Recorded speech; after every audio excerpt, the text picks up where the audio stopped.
Sponsored by Advanced German Homeopathy Clinic. मधुमेहाची जखम, ulcer, varicose veins, कॅन्सरच्या जखमा यावर मिळवा खात्रीशीर उपचार. कर्नाटकच्या आरोग्य मंत्र्यांच्या हस्ते VK एक्सलन्स पुरस्काराने सन्मानित डॉक्टर मनोज पुजार यांच्या ॲडव्हान्स जर्मन होमिओपॅथिक क्लिनिकला आजच भेट द्या. Kalashree apartment, Khanapur road, Tilakwadi, Belgaum. Phone 7975 37 39 45. नमस्कार, मी श्वेता अंकले. तरुण भारत न्यूज बुलेटिनमध्ये आपल्या सर्वांचे स्वागत. आता पाहूया ठळक घडामोडी. सीमा भागातील मराठी भाषिकांच्या अस्मितेला धक्का देण्याचे प्रयत्न काही संघटनांकडून सातत्याने होत असले तरी मराठी माणसाचा हक्क आणि सन्मानाच्या संरक्षणासाठी आम्ही कायम ठामपणे उभे राहू, अशी ग्वाही सांगलीचे आमदार रोहित पाटील यांनी दिली. शुक्रवार दिनांक 15 मे रोजी बेळगाव दौऱ्यावर आले असता शहरातील भांदुरगल्ली येथील अमित देसाई यांच्या निवासस्थानी त्यांनी प्रसार माध्यमांशी संवाद साधला. यावेळी सीमा भागातील मराठी समाजाच्या विविध प्रश्नांवर त्यांनी स्पष्ट भूमिका मांडली. माझे वडील स्वर्गीय RR पाटील आबा यांचे बेळगावशी अतिशय जिव्हाळ्याचे नाते होते. महाराष्ट्र एकीकरण समितीशी असलेला भावनिक संबंध आणि सीमा भागातील मराठी माणसांविषयीची आत्मीयता आम्हाला नेहमीच बेळगावकडे खेचून आणते, असेही त्यांनी सांगितले. सीमा भागातील 10वी 12वी विद्यार्थ्यांना नापास केल्याच्या मुद्द्यावर आम्ही विधिमंडळात आवाज उठवल्याचे सांगत महाराष्ट्र सरकारने सीमा प्रश्नावर कठोर भूमिका घ्यावी, अशी मागणी त्यांनी केली. निवडणुकांमध्ये राष्ट्रीय पक्ष मोठ्या प्रमाणावर पैसा वापरून लोकप्रतिनिधींना प्रभावित करण्याचा प्रयत्न करतात. त्यामुळे अनेक मराठी नेते राष्ट्रीय पक्षांचे गुलाम बनल्यासारखी परिस्थिती निर्माण झाली असून ते मराठी समाजाच्या प्रश्नांवर प्रभावीपणे आवाज उठवू शकत नाहीत, अशी बोचरी टीकाही त्यांनी केली. मराठी समाजासाठी संघर्ष करण्याची वेळ आली तर हेच लोक कितपत समाजाच्या पाठीशी उभे राहतील हे सांगता येत नाही. मात्र आम्ही स्वाभिमान आणि स्वामीनिष्ठ भावनेतून सीमा भागातील मराठी जनतेसोबत कायम उभे राहू, असेही त्यांनी नमूद केले. यावेळी त्यांनी महाराष्ट्र एकीकरण समितीच्या कार्यकर्त्यांशी चर्चा केली. प्रसंगी महाराष्ट्र एकीकरण युवा समितीचे अध्यक्ष अंकुश केसरकर, श्रीकांत कदम, डॉक्टर विराज पाटील, RM चौगुले, सूरज कुडुसकर, किरण हुद्दार, रोहन जाधव, माजी महापौर सरिता पाटील, माजी उपमहापौर रेणू मुदगेकर, विक्रम पाटील, विजय देसाई, शिवाजीराव देसाई, प्रभाकर देसाई, प्रितेश होसूरकर आदी उपस्थित होते. RPD GSS सभागृहात SKE सोसायटी व लोकमान्य मल्टीपर्पज कोऑपरेटिव्ह सोसायटी यांच्या संयुक्त विद्यमाने 15 ते 17 मे 2026 आयोजित आंबा, रानमेवा व रानभाजी महोत्सवाला पहिल्याच दिवशी उत्स्फूर्त प्रतिसाद मिळाला. उद्घाटन रोटरीचे माजी प्रांतपाल व प्रगतशील शेतकरी शरद पै यांच्या हस्ते झाले. तरुण भारत हा या महोत्सवाचा मीडिया पार्टनर आहे. स्थानिक व परगावच्या आंबा उत्पादक व व्यापाऱ्यांचे विविध स्टॉल्स येथे उभारण्यात आले असून विविध प्रकारच्या आंब्यांच्या प्रजाती उपलब्ध आहेत. शरद पै यांनी सांगितले की डॉक्टर किरण ठाकूर यांच्या संकल्पनेतून साकारलेला हा महोत्सव आजच्या काळाची गरज असून उत्पादक व ग्राहकांना एकाच व्यासपीठावर आणणारा आहे.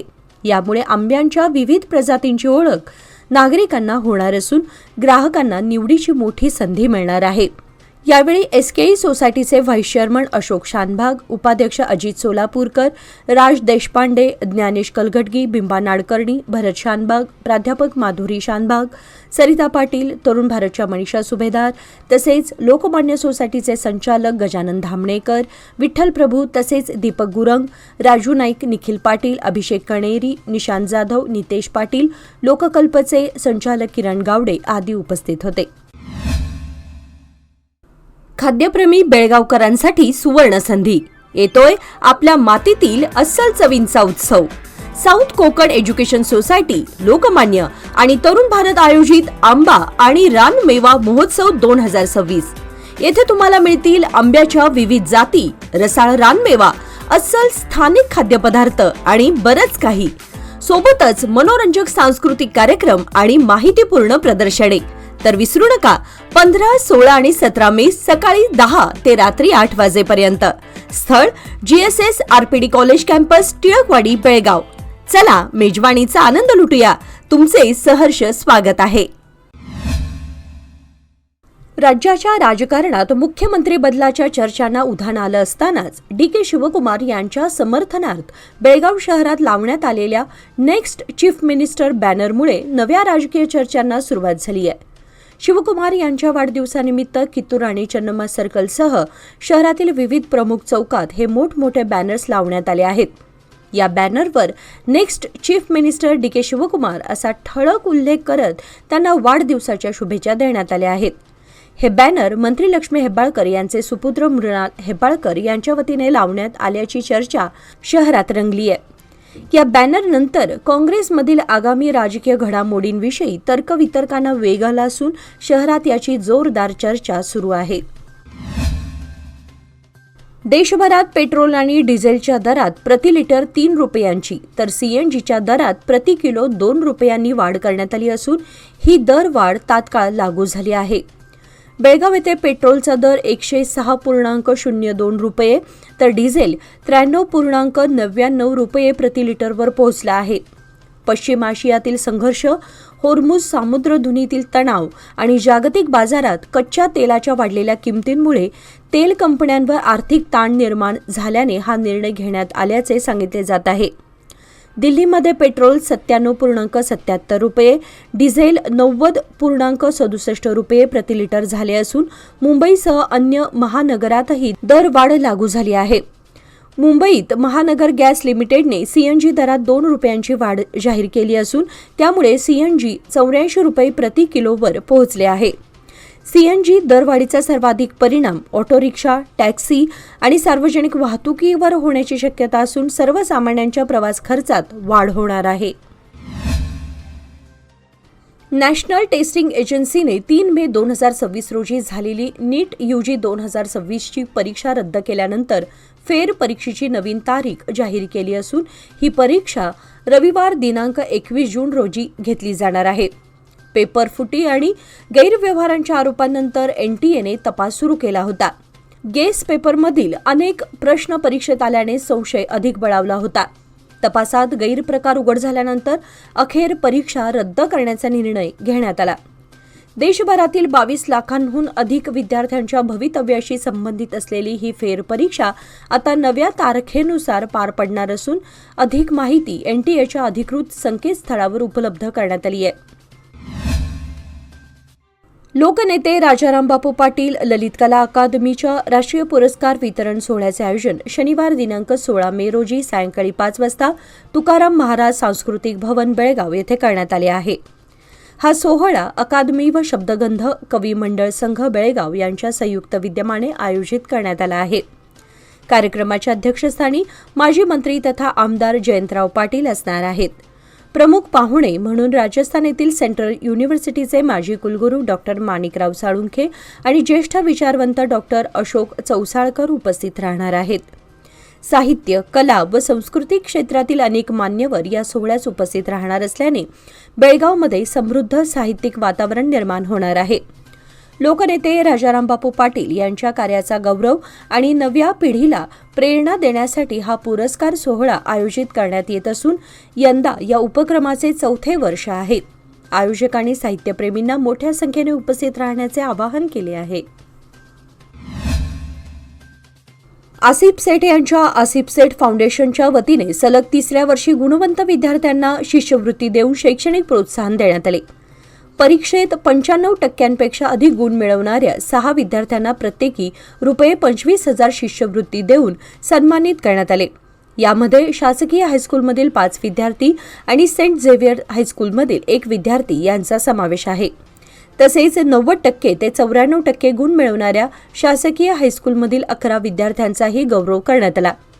विद्यार्थ्यांना उच्च शिक्षणासाठी प्रोत्साहन देणे आणि त्यांच्या गुणवत्तेला दाद देणे हा या उपक्रमाचा उद्देश असल्याचे कार्यक्रमात नमूद करण्यात आले. बेळगाव शहरातील भाग्यनगर पहिला क्रॉस परिसरामध्ये गेल्या अनेक दिवसांपासून मोठ्या प्रमाणावर कचरा पडून असल्याने नागरिकांना दुर्गंधीचा त्रास सहन करावा लागत आहे.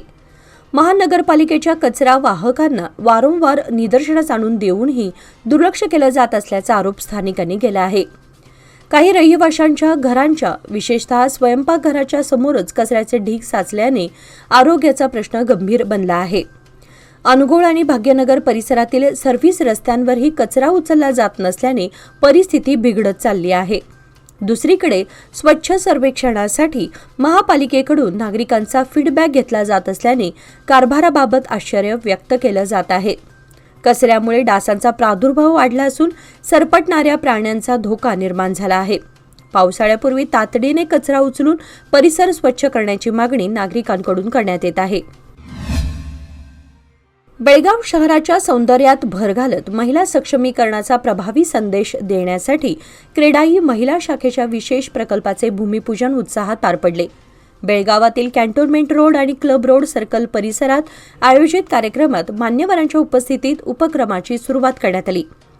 या प्रकल्पांतर्गत शहरातील प्रमुख चौकांमध्ये महिला सक्षमीकरण दर्शवणारे पुतळे उभारण्यात येणार असून परिसराचे सौंदर्यीकरण केले जाणार आहे.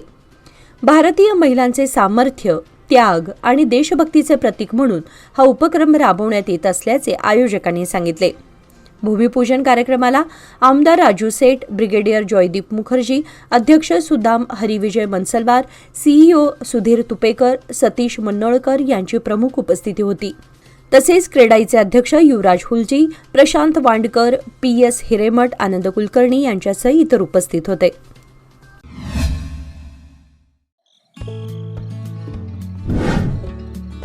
मेसर्स RS हेरेकर ज्वेलर्स तुमच्या आनंदाच्या क्षणांना सुवर्णस्पर्श. नवजात बालकाला लागणारे सर्व प्रकारचे दागिने, लग्नसराई, मुंज, साखरपुडा किंवा कोणताही शुभ प्रसंग प्रत्येक क्षण खास बनवण्यासाठी आकर्षक सोन्या चांदीच्या दागिन्यांची देखणी शृंखला येथे उपलब्ध. परंपरा आणि आधुनिकतेचा सुंदर संगम असलेले दागिने, नाजूक डिझाईन्स आणि उत्कृष्ट कारागिरीमुळे तुमचा प्रत्येक सोहळा अधिक उजळून निघेल. लग्नासाठी खास दागिने, बारशासाठी कडदोडा, पैजण, वाळे इत्यादी, तसेच मुंज व साखरपुड्यासाठी आकर्षक कलेक्शन, पारंपरिक ते मॉडर्न डिझाईन्सपर्यंत तुमच्या खास क्षणांना द्या एक चमकदार आठवण. शहापूर बाजारपेठेतील एक विश्वसनीय नाव, प्रोप्रायटर राघव हेरेकर यांचे messrs RS Herekar jewellers, 397 bar A, खडे बाजार, शहापूर, बेळगाव. अखिल भारतीय मराठी साहित्य परिषद बेळगाव आणि मराठा मंदिर बेळगाव यांच्या संयुक्त विद्यमाने 7वे अखिल भारतीय बेळगाव मराठी साहित्य संमेलन रविवार दिनांक 24 मे 2026 रोजी मराठा मंदिर बेळगाव येथे आयोजित करण्यात आले असल्याची माहिती राज्याध्यक्ष सीमाकवी रवींद्र पाटील यांनी दिली. यावेळी जिल्हाध्यक्ष ॲडव्होकेट सुधीर चव्हाण यांनी संमेलनाच्या नियोजनासंदर्भात सविस्तर चर्चा करून यंदाचे साहित्य संमेलन विविध वैचारिक आणि सांस्कृतिक कार्यक्रमांनी समृद्ध होणार असल्याचे सांगितले. उद्घाटन सत्र, संमेलनाध्यक्षांचे भाषण, प्रेरणादायी शिवव्याख्यान तसेच बहारदार काव्य मैफिल अशा 3 प्रमुख सत्रांमध्ये संमेलनाचे आयोजन करण्यात आले आहे. मराठी भाषा, साहित्य आणि संस्कृतीच्या जतन व संवर्धनासाठी हे संमेलन महत्त्वपूर्ण ठरणार असून साहित्यप्रेमींसाठीही एक पर्वणी ठरणार आहे. या बैठकीस परिषदेचे राज्याध्यक्ष सीमाकवी रवींद्र पाटील, जिल्हाध्यक्ष ॲडव्होकेट सुधीर चव्हाण, उपाध्यक्ष DB पाटील, शिवसंत संजय मोरे, MY घाडी व इतर, तसेच महिला जिल्हाध्यक्ष अरुणा गोजे पाटील, मनीषा नाडगौडा, गीता घाडी, सविता वेसने यांच्यासह इतर उपस्थित होत्या. पंतप्रधान नरेंद्र मोदी शुक्रवार दिनांक 15 मे पासून संयुक्त अरब अमिरात, नेदरलँड, स्वीडन, नॉर्वे आणि इटली या 5 देशांच्या दौऱ्यावर जात आहेत. जागतिक ऊर्जा संकट आणि पश्चिम आशियातील तणावाच्या पार्श्वभूमीवर हा दौरा भारतासाठी अत्यंत महत्त्वाचा मानला जात आहे. दौऱ्याची सुरुवात संयुक्त अरब अमिरातीपासून होणार असून ऊर्जा सहकार्य, LNG करार आणि गुंतवणूक यावर चर्चा अपेक्षित आहे. नेदरलँड्समध्ये हरित हायड्रोजन, सेमीकंडक्टर आणि जलव्यवस्थापन क्षेत्रातील सहकार्यावर भर दिला जाणार आहे. स्वीडन, नॉर्वे आणि इटलीमध्ये तंत्रज्ञान, स्वच्छ ऊर्जा, संरक्षण, व्यापार तसेच जागतिक अन्न सुरक्षा विषयांवर महत्त्वपूर्ण चर्चा होणार आहे. विजयपूर जिल्ह्यातील हुनगुंद तालुक्यातील मरोल गावातील शेतात दुसरे लग्न करण्यास अडथळा ठरत असल्याच्या रागातून एका तरुणाने आपल्या विवाहित प्रेयसीची निर्घृण हत्या केल्याची घटना घडली आहे. मृतदेह मोटारसायकलवरून तंगडगी गावातील पुलावर आणून नदीत फेकण्याचा प्रयत्न करत असताना नागरिकांनी त्याचा डाव उधळला. आरोपी सम्मेद विजय साबणावर राहणार तेरडाळ याला नागरिकांनी पकडून पोलिसांच्या ताब्यात दिले. मृत महिलेची ओळख गंगव्वा सुनील त्यापी, वय 25 अशी झाली आहे. घटनेची माहिती मिळताच पोलिसांनी घटनास्थळी भेट देत गुन्हा दाखल करून पुढील तपास सुरू केला आहे. बेळगाव शहरातील उद्यमबाग जवळील पार्वतीनगर परिसरात वाहनधारकांना अडवून दमदाटी व जीवे मारण्याची धमकी देणाऱ्या 2 तरुणांविरोधात उद्यमबाग पोलिसांनी कारवाई केली. सोशल मीडियावर व्हायरल झालेल्या व्हिडिओची दखल घेत पोलिसांनी स्वतःहून गुन्हा दाखल करून परशुराम हुल्लेप्पा करकाळे वय 21 आणि रामप्पा हुल्लेप्पा करकाळे वय 24 यांना ताब्यात घेतले. आरोपींविरोधात BNS 2023 अंतर्गत विविध कलमान्वये गुन्हा नोंदवण्यात आला असून त्यांच्याकडून काळी लाल रंगाची हिरो होंडा मोटारसायकल आणि लाकडी दांड्याची कुदळ जप्त करण्यात आली. जप्त मोटारसायकलची किंमत सुमारे 35,000 रुपये असल्याचे सांगण्यात आले. BNSS 2023च्या कलम 129 अन्वये आरोपींकडून चांगल्या वर्तणुकीचा जामीन घेण्यात आला असून सार्वजनिक शांतता भंग करणाऱ्यांवर कठोर कारवाई सुरूच राहील असा इशारा पोलीस आयुक्तालयाने दिला आहे. लोकमान्यच्या मुदत ठेव योजना म्हणजेच सुयोग्य कालावधी सर्वोत्तम व्याजदर. आता तुमच्या गुंतवणुकीवर मिळवा 10.10% परतावा. अधिक माहितीसाठी आजच संपर्क करा 1800212405. लोकमान्य, प्रत्येक पावलावर तुमच्या सोबत. योजना फक्त सभासदांकरिता. नियम व अटी लागू. आसिफ सेठ यांच्या पुढाकारातून जाधवनगर परिसरात 65 लाख रुपये निधीतून सर्वसमावेशक पार्क विकास प्रकल्पाला सुरुवात करण्यात आली. या प्रकल्पांतर्गत विद्यमान मोकळ्या जागेचे रूपांतर आधुनिक आणि सुसज्ज सार्वजनिक उद्यानात केले जाणार आहे. यात सौंदर्यीकरण, फुटपाथ, बसण्याची व्यवस्था, वृक्षारोपण, प्रकाश व्यवस्था आणि मनोरंजनासाठी स्वतंत्र जागांचा समावेश आहे. उद्घाटनावेळी आमदार आणि नागरिकांशी संवाद साधत स्वच्छ व सुसज्ज सार्वजनिक जागा निर्माण करणे हे उद्दिष्ट असल्याचे सांगितले. स्थानिक नागरिकांनी या उपक्रमाचे स्वागत करत दीर्घकाळ प्रलंबित असलेली गरज पूर्ण होत असल्याची भावना व्यक्त केली. विजयपूर जिल्ह्यातील मोरडगी येथे शुक्रवार दिनांक 15 मे रोजी पहाटे घराचे छप्पर कोसळून एकाच कुटुंबातील 4 जणांचा दुर्दैवी मृत्यू झाला. मृतांमध्ये गुरुनाथ बडिगेर वय 35, पत्नी ज्योती बडिगेर वय 28, मुलगी काळम्मा वय 13 आणि कीर्ती बडिगेर वय 9 यांचा समावेश आहे. गुरुनाथ यांच्या घराची दुरुस्ती सुरू असल्यामुळे ते सध्या भाड्याच्या घरात होते आणि ते आजच शुक्रवारी आपल्या घरी परतणार होते. मात्र नियतीने त्यांच्यावर काळाचा घाला घातला. घटनेनंतर महसूल, पोलीस, आरोग्य व अग्निशमन विभाग घटनास्थळी दाखल झाला असून सिंदगी पोलीस ठाण्यात नोंद करण्यात आली आहे. पालकमंत्री MB पाटील यांनी घटनास्थळी भेट देत मृतांच्या वारसांना प्रत्येकी 5 लाख रुपयांची मदत जाहीर केली असून वीरेशच्या शिक्षणाची जबाबदारी शासनाकडून घेण्यात येणार असल्याचे सांगितले. यावेळी सिंदगीचे आमदार अशोक मनगुळी, माजी आमदार रमेश भुसनूर, नरसिंगसा तिवारी, अशोक वारद तसेच विविध विभागांचे अधिकारी उपस्थित होते. या घटनेमुळे गावावर शोककळा पसरली आहे. विजयपूर जिल्ह्यातील मुद्देबिहाळ तालुक्यात गुरुवारी सायंकाळी आलेल्या जोरदार वादळामुळे मोठे कडुनिंबाचे झाड उन्मळून पडून 1 जण जागीच ठार झाला. ही घटना मुद्देबिहाळ विजयपूर रस्त्यावरील ढवळगी गावाजवळ घडली. मृत व्यक्तीची ओळख बिदरकुंदी गावचे रहिवासी आणि KSRTCचे निवृत्त कंट्रोलर बसलिंगप्पा दोडबसप्पा कडूर वय 64 अशी झाली आहे. अचानक आलेल्या वादळी वाऱ्यामुळे रस्त्याच्या कडेला असलेले झाड उन्मळून पडले आणि ते बसलिंगप्पा यांच्या अंगावर कोसळले. झाडाखाली अडकून त्यांचा जागीच मृत्यू झाला अशी माहिती पोलिसांनी दिली. घटनेची माहिती मिळताच पोलिसांनी घटनास्थळी भेट देऊन पाहणी केली. या प्रकरणी नोंद करून पुढील तपास सुरू करण्यात आला आहे. बकरी ईदच्या पार्श्वभूमीवर निपाणी बकरी बाजारात गुरुवारी बकरी खरेदीसाठी नागरिकांनी मोठी गर्दी केली होती. येत्या बुधवार दिनांक 27 मे रोजी बकरी ईद साजरी होणार असून त्यानिमित्त नागरिकांनी खरेदीला सुरुवात केली आहे. संकेश्वर, रायबाग, मुधोळ, विजयपूर, महालिंगपूर, कागल, कोल्हापूर, मुरगुड, गडहिंग्लज आणि आजरा येथून नागरिक बकरी खरेदी विक्रीसाठी मोठ्या प्रमाणात दाखल झाले होते. बाजारात बकऱ्यांचे दर 10,000 रुपयांपासून 50,000 ते 60,000 रुपयांपर्यंत असल्यानेही खरेदी सुरूच राहिली. सणाच्या निमित्ताने मोठ्या प्रमाणात आर्थिक उलाढाल झाल्याचे दिसून आले असून मुस्लिम बांधवांसह इतर समाजातील नागरिकही उपस्थित होते. याचबरोबर आजचे बातमीपत्र इथे संपले. अधिक माहिती आणि ताज्या घडामोडींसाठी पाहत रहा तरुण भारत न्यूज चॅनल. तसेच आमच्या चॅनलला लाईक, शेअर आणि सबस्क्राईब करायला विसरू नका. आणि विश्वासार्ह बातम्यांसाठी दररोज वाचा दैनिक तरुण भारत. धन्यवाद.